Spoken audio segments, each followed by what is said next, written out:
కార్తీక మాసంలో రెండో రోజు ఎవరైనా సరే దోసకాయ దానం ఇవ్వాలి. దోసకాయ, ఆనపకాయ ఈ రెండు కార్తీక మాసంలో రెండో రోజు దానం ఇస్తే భార్యాభర్తల మధ్య గొడవలు తగ్గిపోతాయి. కుటుంబ కలహాల తీవ్రతను తగ్గింపజేసుకోవచ్చు.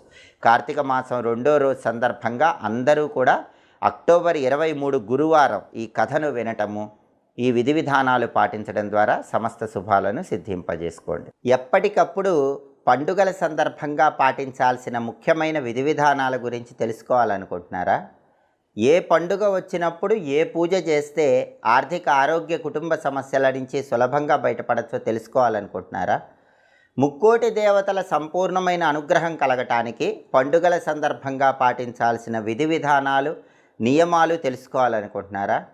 పండుగల విషయంలో ఉన్నటువంటి సందేహాలు తొలగింపజేసుకొని శాస్త్ర ప్రమాణంగా పండుగలు ఎప్పుడు ఆచరించాలో తెలుసుకోవాలనుకుంటున్నారా? అలాగే